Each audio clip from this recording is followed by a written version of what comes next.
It's Russian President Vladimir Putin talking about the looming world food crisis. Everyone's talking about what's going on right now, blaming Russia for the coming food crisis, he says. You, as specialists, would know that the crisis emerged from the times of the anti-pandemic measures, where some well-developed economies abused their monopoly power in terms of currency monopolies.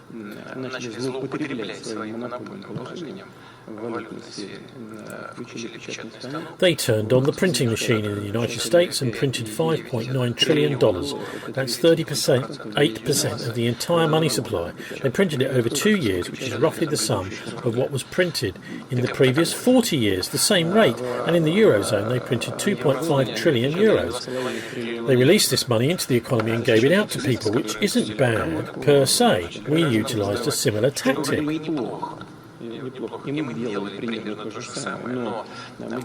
But we were very careful. It was sparingly done and as such didn't lead to such a wave of inflation.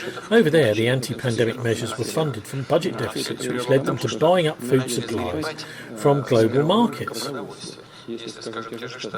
Where in previous years the US was a net exporter of food, they're now a net importer. They bought $17 billion more in food than they sold.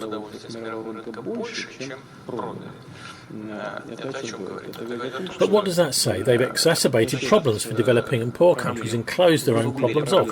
This is the result of the monopoly on reserve currencies, that is, dollars and euros.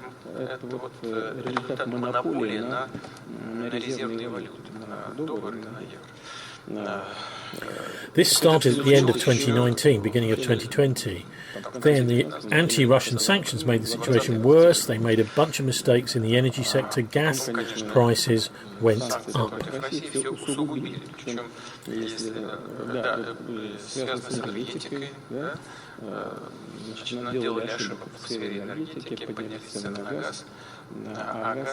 And access to gas is the foundation of many fertilisers. As fertiliser became more expensive, we've seen enterprises shut down, particularly in Europe, and food prices skyrocketed even further.